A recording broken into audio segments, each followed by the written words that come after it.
Vincent Kennedy McMahon officially retires as the CEO of WWE. He is no longer a part of it. It is. I never thought I would say It's this. been. I never thought I'd say this unless we did fantasy booking, which we'll I know. use a little bit later. Stephanie McMahon, his daughter, and Nick Khan are named co-CEOs. Mm-hmm. Hunter is, Mike, yeah, Hunter retires as COO of VIP Talent Relations, but he's now head of creative, so he's still in the business, so good for him.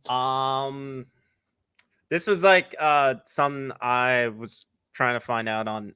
It looks like he's just going to be doing both. Yeah, he's going to be doing both. He's staying as EVP of Talent Relations, and he's now head of creative. And as of this morning, according to ESPN, SummerSlam is his first major show as creative. So we'll they may be rebooking the whole thing. We're gonna get another draft. Yes, more draft. So listen, now I know the whole thing's going on with like the backlash getting Vince McMahon. Again, we're not going to go that much detail about it, but I will say this: despite of what's been going on, you can't deny that Vince has been literally the pioneer of professional wrestling for a very, very, very long time. Yeah, from taking his father's company and buying a bunch of territories, being a commentator, moving up the ranks and being the main authority figure, being in so many memorable moments from the Attitude Era even to the 2000s. And, there's some controversial things going on there too. And we could talk about the worst moments, the best moments or whatever, but even what's going on now, we can't deny that Vince has had a huge impact in the world of wrestling. Because when you think of the WWE, Albert can attest to, like, our friends who aren't wrestling fans, they all know who Vince McMahon is. Yeah. Or you know what I mean? Like, Mike, you have that too. Like, you have friends that aren't wrestling, but they know who Vince McMahon. My parents know who Vince McMahon. Like, everybody knows who he is, even if you're not a wrestling fan. So you can't deny the fact that he is a legend, really. Maybe not for maybe some little reasons. Well, that's the thing. But pro wrestling would not be where it is today without Vince McMahon. Exactly. We wouldn't be if he wasn't. Regardless of what you think of him personally. Yeah, and like if it was still under his father's like idea, it would just be a bunch of territories. Be like Deep South wrestling, East Coast wrestling, all that stuff, and we would have a show that we would just be focusing on like the East Coast wrestling because we wouldn't know like it's not global. He there's other companies, yes, but he's the first company that made it global. He launched a network to have all past WWE pay-per-views. He bought a rival promotion. Like even kind of went to stuck his toes with like the merchandise of like selling like getting the likeness of superstars, making them having them. He was the first one to introduce the world of music into professional wrestling. Exactly, combining those two things because now we see a lot of our favorite entrances are from bands that we like because of it. There's a lot of bands I like Alter Bridge, because of Edge Esteem, and I like their music overall now. And then even going diving into video games because gaming now. I mean, again, he didn't do it himself, but he had the idea of marketing these superstars and wrestling itself to the casual viewer or whatever too. And kind of maybe some of the things like the World Bodybuilding Federation didn't work out. The XFL didn't work out, although I think it'll work yet.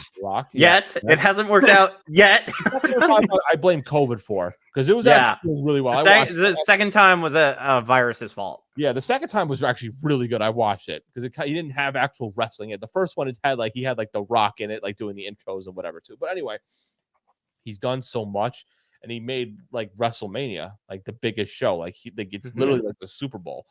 Yeah, everybody who's not even a wrestling. Again, I go back to like the non-wrestling fans. People still watch WrestleMania. It's on at bars. And like people like people who aren't wrestling fans know two pay-per-views: WrestleMania and Royal Rumble. Yeah, and they had been people who are wrestling fans know a few wrestlers: The Undertaker, Triple H, The Rock. He created the Undertaker character. He like found Triple H, discovered like The Rock, whatever. They were like Rock was like the son of Dwayne of Rocky. No, but he helped open the doors and the avenues for these guys to become, global stars. I mean, he'd still be stunning Steve Austin if he didn't get Stone Cold Steve Austin. If he didn't have that rivalry with Vince McMahon, and even kind of helped with later on in the career it was more Triple H, but women's wrestling became more stable. It's not very visible, but did someone say stunning Steve Austin? Well, I mean, very iconic picture by the way too. But no, but seriously, he's done.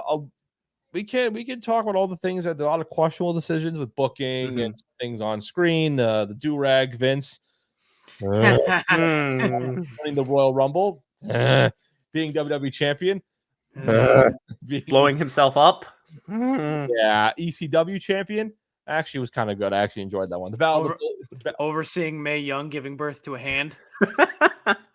I actually, I just got a message on the side from Gentle. Oh no! It's a Twitter meme. The caption's just Vince McMahon watching Ciampa and Gargano go into a 60-minute draw on Raw next Monday, and it's him in the rocking chair from ECW.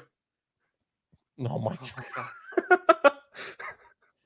But my god, and I mean, there are like a lot of booking the things that you wish could have done better, like the alliance thing. What could have been Kofi, Retribution. Who'd you say? You say Kofi? I said Kofi. Kofi not losing in 5 seconds. Hell, Booker T should have beat Triple H at WrestleMania 19. Bianca not losing in 26 seconds. The Fiend not losing to Goldberg. Bringing back a lot of, I mean, later on, but we'll say firing half the roster. Ruthless aggression. Firing the other half of the roster. You know what? I found a list from the Sports Star of the 10 most embarrassing moments of Vince McMahon's career. This is accurate as of February 17, 2021. Do you guys want me to read off the list? Sure. Number 10, Hornswoggle was revealed as his son. Yep. Only reason that happened is because Mr. Kennedy tested positive for steroids. Oh, it would have worked so much better with Mr. Kennedy, right? That sort of would have worked perfectly. Yeah. Mm-hmm. Number 9, getting his head shaved. I actually kind of like that set. That was funny. Well, it hasn't aged well. Yeah. Yeah. Well, because of other people involved. Anyway. Yeah. Umaga. Yes. Number 8, Austin's got a gun. This was actually pretty. I mean, that was bad on TV, but it's funny. I look back on it where like the bang 360 and he peed his pants. Like, come on, that was hilarious. Now, but back then it was really funny. Number 7, facing Big Show's crack.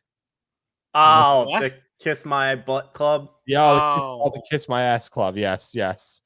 Number 6, a poorly timed limo exploding. Yes, well, that was because that wasn't necessarily his fault, but the following day it was this heated out shot. The thing with the thing. Because I think at the time he wanted to just be off television. That's like kind of how. Yeah. What better way to do it than just say Vince McMahon, instead of retiring, saying Vince McMahon died?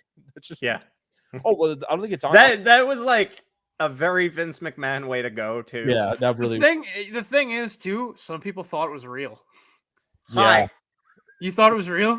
That was when I found out about kayfabe. Really? That's what did it? Because he blew up, and then the next week we had the memorial for He Who Shall Not Be Named. Yeah. So, well, I don't think this one's on there because I'm seeing number 5. I feel like it should be a lot higher. Number 5 is that Trish Stratus segment. Yeah. Look it up.